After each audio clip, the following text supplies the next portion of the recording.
Welcome back to Rosemarie's Heart pattern. Okay, now where we left off, remember we added our thread down here, and y'all were supposed to work all the way back around to the A-ring. Okay, so that's where we're at on our instructions. We're right here. We just completed this. Now we're fixing to start this step. And it says turn work and tie another single knot to swap the threads over.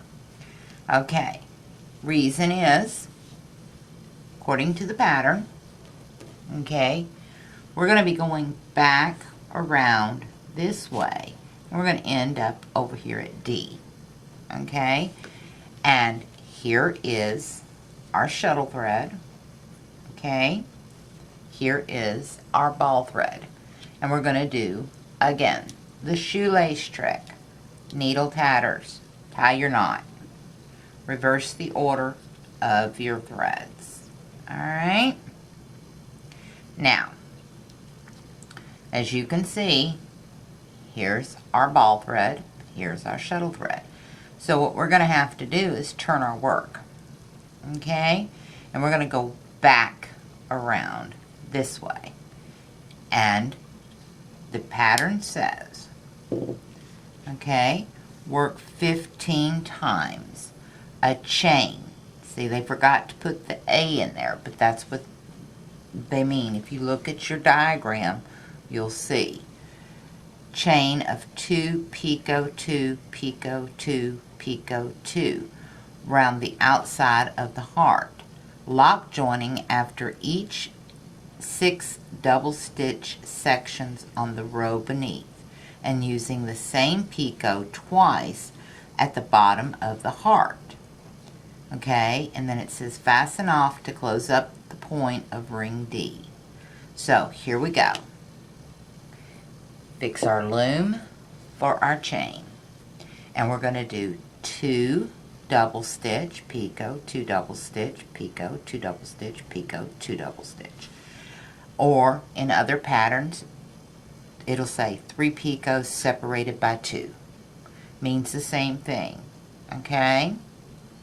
So here we go. And we're making this outer edge, this frilly lacy part, outer edge. So we're going to go 1, 2, and a picot. Now on these picots, you can add beads. Okay, if you were going to add beads to this pattern, you would add the beads to the ball thread before you wound your shuttle. Okay, and if you was going to put 1 bead on each picot, you would just count up how many picots you've got and add that many beads. If you were going to put 2 beads, 3 beads, whatever, you'd multiply it, how many picots you've got times how many beads you're going to use. Okay, if you're going to do 3, you would say 3 times X would be how many picots. Okay, but remember, when you add beads, if you add them on the picots, it doesn't make a huge difference unless you add more than 1 bead per picot. Then you take a chance of the beads, because there's only 2 double stitches, you take a chance of the beads bumping each other, okay, and making it look a little off. So my advice is add just 1 bead. What would really be pretty is a little pearl bead on all these picots. So just a little idea there, okay? But if you're going to add beads to this, add it to the ball thread before you wind your shuttle. Okay, so we've got 2 picot, and then we've got 1, and here's the second. And we're going to put another picot. Oops. I'm doing front side, back side on this one. There's 2 picot, 2 double stitch,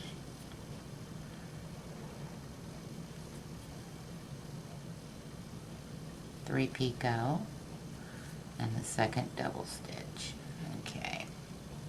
I don't know why I'm having difficulties keeping this thread to hang on to my hands. The only thing I can figure is it's so cold.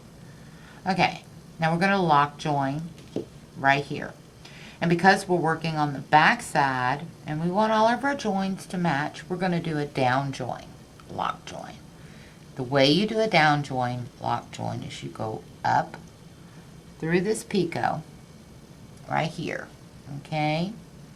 There's our picot. We're going to grab that thread, okay, that goes to the shuttle and pull it down through the picot. Alright, once you pull it down, you're going to have to fiddle with it to pull some thread out. Get your twist out of that, okay? There we go. We got it. Hook it on that finger. And we're going to go down through, okay, down through that loop only, not the back thread. If you still got your hand wrapped, don't go through that back thread, just the loop. Pull some of the slack out.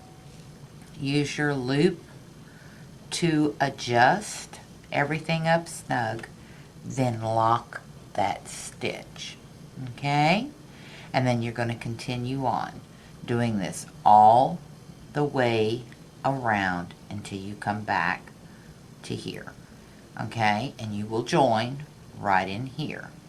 You will join here, here, here, here, here, here, here, okay? When you get here, you see this right here on your pattern? What that is one whole chain done just like this one. The difference is it makes it look like it's a little loop, okay? And it's going to drop down. You're going to have 2 picot, 2 picot, 2 picot, 2, and it's going to lock join right back into here. And that's what's going to create this little loop down here. Alright, then you just follow it on around till you get back to here. Okay, once you get back to here, then lock join and tie a knot, a square knot. Leave you enough tail that you can sew in your ends. Okay? Once you get back to this point, then you can put your Josephine chain on here.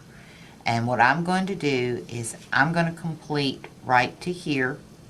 Okay? When we come back in the next video, I'm going to show you how to do the Josephine chain. Okay? And that is real easy. So in the next video, we're going to learn how to do the Josephine chain and how to attach it to this. Alright? So I'll see you in the next video. When you come back, we'll have it all ready for our Josephine chain. Happy tatting!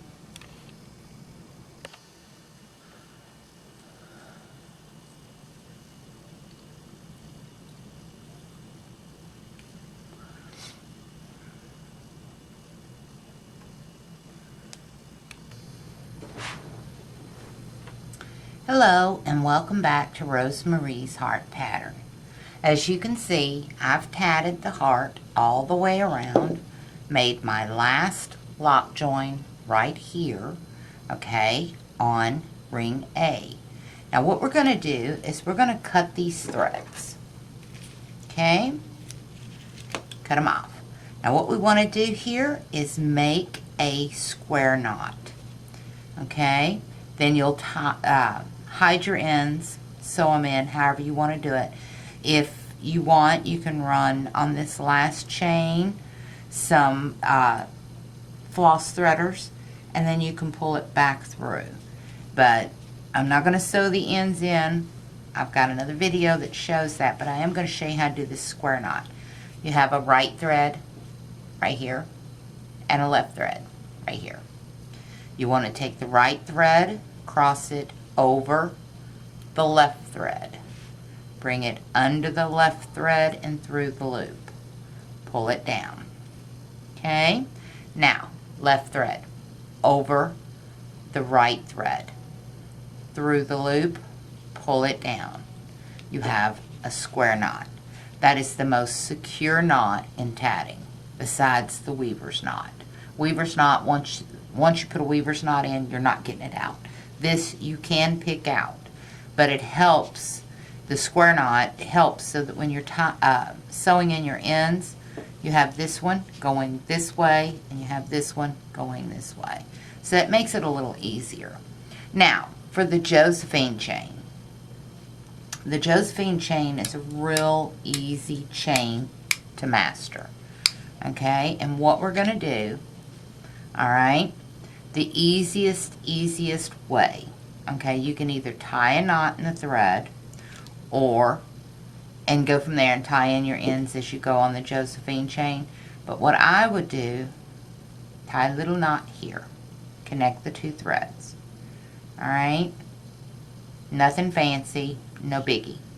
Roll it up into that shuttle. Now, you will waste a little bit of thread doing this, but for the Josephine chain, you want symmetry.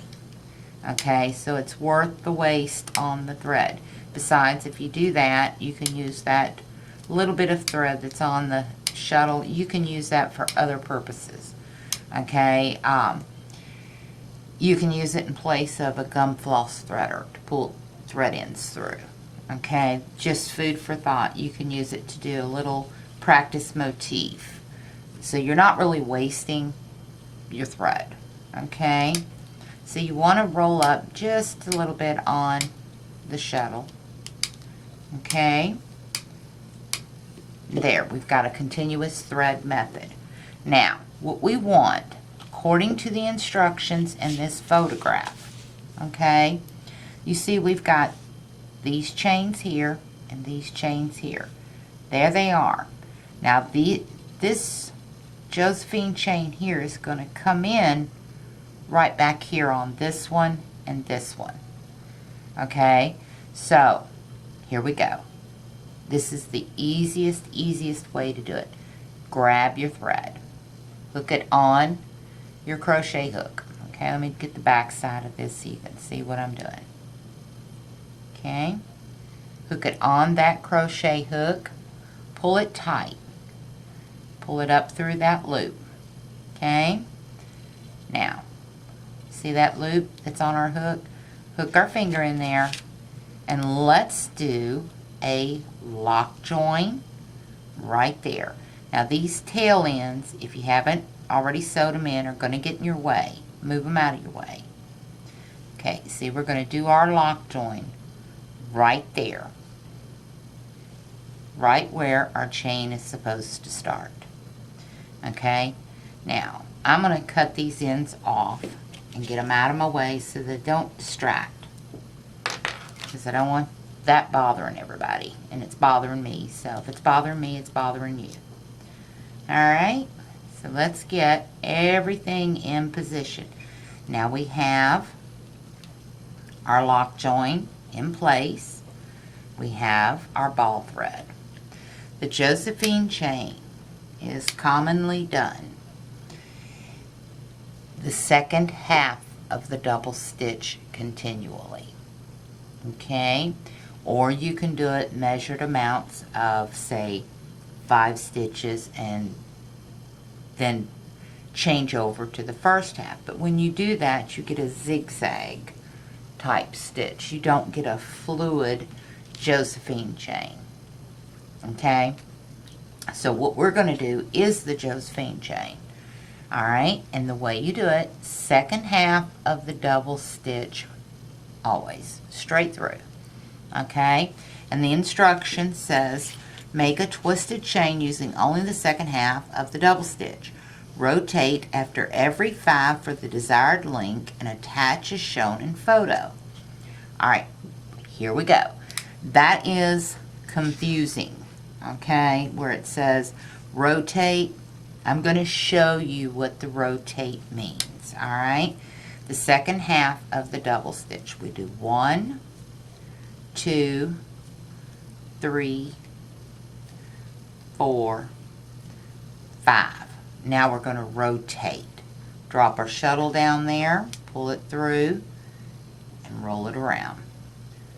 Okay? Then we do 5 more. 1, 2, 3, 4, 5. Drop the shuttle down, pull it around, and rotate. And you'll see that the chain is popping in. Now I'm going to zoom in, get you a close shot on this so you can see what's going on here, okay? Because this is what I've gotten a lot of emails about, okay? Lots and lots that rotate. They're confused. What do you rotate? You're not really rotating anything except for your threads, okay? And what you're going to end up with is this little twisty Josephine chain. So we're going to go 1, 2, 3, 4, 5. Drop our shuttle down through there, pull it, and just work it around till the threads come back around to where they're in the right spot. And you'll see this chain is starting to get a spiral in it. Can you see that? Let me zoom in. Maybe I can get a closer shot on that spiral without it blurring out. Come out just a hair.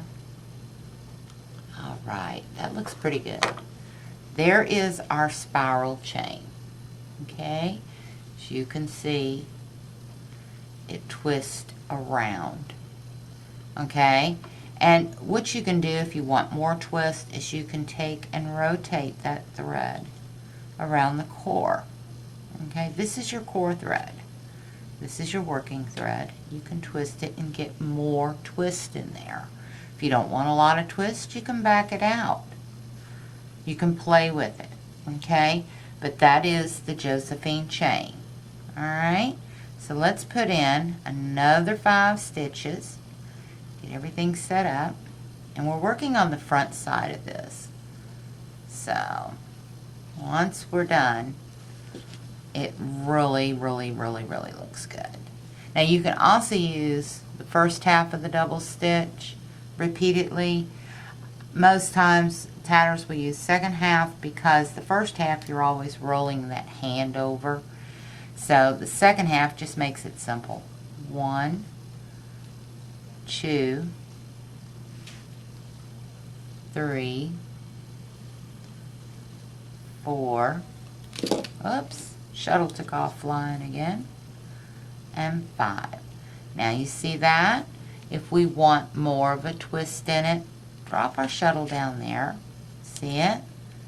Pull it and work that thread around till it's back in position. And you work that twist in as you go. Then when you get to the length that you want, there's no designated length on the chain. Okay, the little handle that goes to our basket, there's no designated length. You make it as long as you want it. Okay, once you get to the other side, then you're going to do another lock join right there. Okay, you're going to do another shuttle lock join right there to lock this chain in place. And when you're done, this is what you're going to have. A completed heart motif with the Josephine chain. Okay, I hope that helps understand the pattern a little better and that you achieve this pattern and you do so much with it. Because like I say, it's a versatile pattern. It's very adorable. If you're going to make the basket, you make 3 hearts without the handle, and you're going to join each picot down the sides on the 3. Okay, the first one you tat it up. Second one you're going to join down this side. Okay, then you have the second heart. So it would join like this. Let me zoom out just a hair so you can see what I'm talking about. Okay, say this was a tatted heart, they would join like that.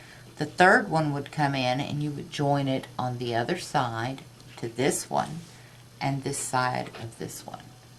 And then you would make your chain okay, and join from side to side to create your basket.